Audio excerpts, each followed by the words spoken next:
কথা বললে বাংলাদেশি বলে দাগিয়ে দেওয়া হচ্ছে। বাংলা অস্মিতার কথা মাথায় রেখে ভাষা আন্দোলনের কথা বলেছিলেন মমতা বন্দ্যোপাধ্যায়। বালুরঘাট শহরের ছবি একবার দেখাই আপনাদের। এই বালুরঘাট শহরে সিদ্ধান্ত নেওয়া হয়েছে যে কোনো হোর্ডিং এর ক্ষেত্রে, যে কোনো ব্যানারের ক্ষেত্রে আগে বাংলা ভাষায় লেখা থাকবে, তারপর অন্য ভাষা। পুরসভা নির্দেশিকা জারি করতে চলেছে। অনুপ রয়েছেন আমার সঙ্গে ফোনে। অনুপ, পুরসভার নির্দেশিকায় কি থাকবে ভাষা নিয়ে? একদমই, দেখো, যখন বাংলা ভাষা নিয়ে উত্তাল হয়ে রয়েছে গোটা দেশ রাজ্য, তখনই কিন্তু বালুরঘাট পৌরসভার এই পদক্ষেপকে গুরুত্ব দিয়ে দিচ্ছে সাধারণ মানুষ। কারণ পৌরসভার তরফ থেকে যেটা জানানো হয়েছে যে বেশ কয়েকদিনের মধ্যেই, মানে অল্প দিনের মধ্যেই এই বিষয়ে একটি বিজ্ঞপ্তি জারি করা হচ্ছে যে শহরের যত দোকান রয়েছে বা অফিস রয়েছে সেখানে যে হোর্ডিং ব্যানার গুলো লাগানো হচ্ছে প্রতিটি জায়গাতেই প্রায়োরিটি দিতে হবে বাংলা ভাষাকে। প্রথমত বাংলা ভাষায় লেখা থাকবে, তারপরে অন্য ভাষায় তারা লিখতে পারে। এই মর্মে কিন্তু জানানো হয়েছে, পৌরসভার চেয়ারম্যান অশোক মিত্র জানিয়েছেন।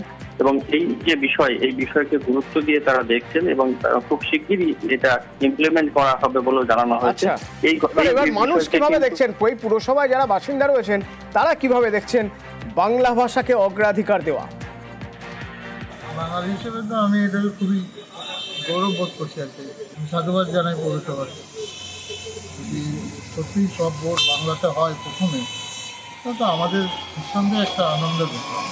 দ্বিতীয়ত বোর্ড অফ কাউন্সিলরের মিটিংয়ে সেটা অলরেডি কয়েক মাস আগেই সিদ্ধান্ত গ্রহণ করা হয়েছে যে বালুরঘাট পৌরসভার অন্তর্গত সমস্ত যারা ব্যবসায়ী আছে,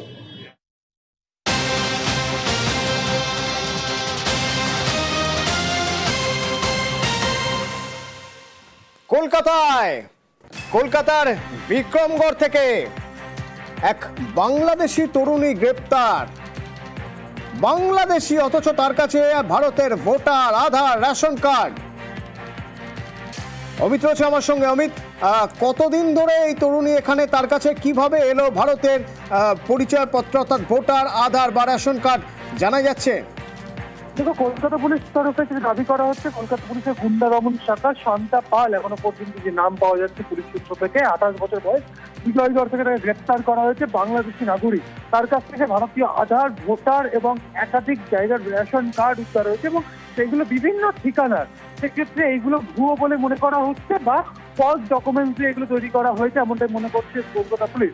তবে এই বাড়িতে তল্লাশি অভিযান চালানোর সময় এই মহিলার বেশ কয়েকটি পাসপোর্ট পাওয়া গেছে মহিলার নামে, যেগুলো বাংলাদেশ থেকে ইস্যু হওয়া এবং বাংলাদেশের ঢাকা থেকে তিনি যে বোর্ড এডুকেশন যে বোর্ডের যে এক্সাম দিয়েছিলেন সেখান থেকে পাস করেছিলেন, উত্তীর্ণ হয়েছিলেন তার সার্টিফিকেট, এবং বাংলাদেশের একটি কোম্পানিতে তিনি চাকরি করতেন, সেখান থেকে পরিচয়পত্র পাওয়া গিয়েছে। কি উদ্দেশ্য নিয়ে তিনি এখানে গা ঢাকা দিয়েছিলেন, সমস্ত কিছু এই মুহূর্তে তদন্তের আওতায় রয়েছে এবং জালিয়াতি এবং প্রতারণা এই সমস্ত কিন্তু মামলা রুজু করা হয়েছে এবং তদন্ত শুরু করা হয়েছে। ধন্যবাদ।